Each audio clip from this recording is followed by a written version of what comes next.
Shalom, shalom, bien-aimés. Que la paix, l'amour, la joie de notre Seigneur Jésus soit toujours avec nous. Ce soir, je viens t'annoncer une bonne nouvelle. Que Dieu, le Dieu que nous avons prêché tant de temps, longtemps nous avons prêché, est ton papa. Je viens te dire que Dieu est ton papa. Et qu'à partir d'aujourd'hui, ne le vois pas comme un Dieu collé à la Bible. Ne le vois pas comme un Dieu que tout le monde a expérimenté. Mais vois-le comme ton Père. Vois-le comme ton Père. Et je vous annonce un passage, nous allons lire un passage plutôt, un passage biblique qui est dans Matthieu 18, versets 12 à 14. Nous lisons la parole de Dieu. Que vous ensemble, si un homme a 100 brebis et que l'un d'elles s'égare, ne laisse-t-il pas les 99 autres sur la montagne pour aller chercher celle qui s'est égarée?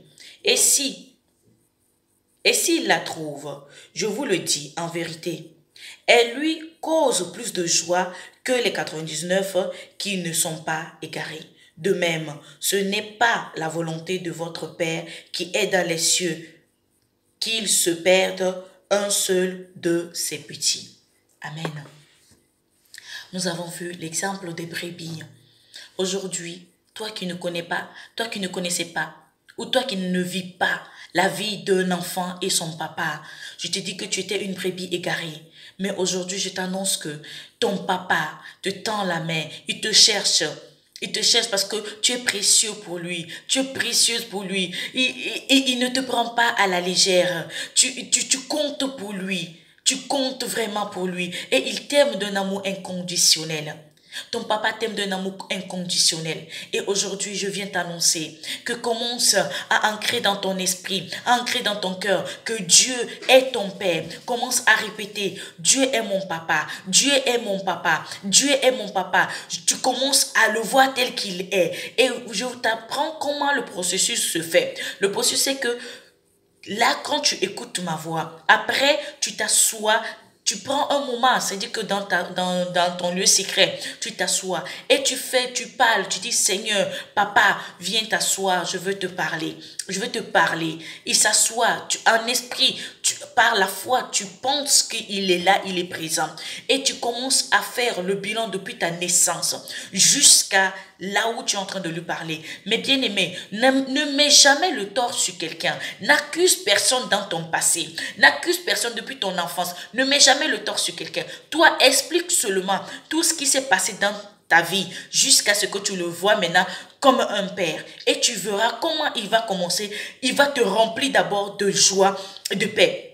Je vous assure, c'est ce que je suis en train de vivre, c'est ce que je suis en train de ressentir. Parce que son amour inonde. C'est-à-dire, nos cœurs sont tellement petits que l'amour de Dieu, quand ça vient, ça déborde. Et aujourd'hui, je vous assure que quand je vois l'amour de Dieu, c'est-à-dire que sentir, savoir que mon papa, Dieu, mon papa God, mon papa Dieu, même, c'est-à-dire, ça me fait peur. Parce que quand il t'aime, mais qui d'entre vous peut faire son enfant et puis le fait souffrir indirectement et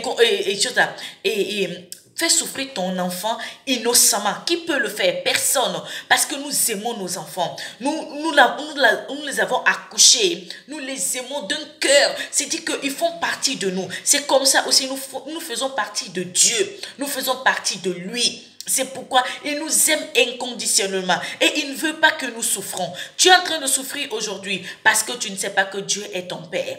Tu es en train de pleurer aujourd'hui parce que tu ne sais pas qui il est pour toi. Si tu le connais, je t'assure que ta vie va changer, ta vie va bouleverser parce que chaque père prend soin de ses enfants.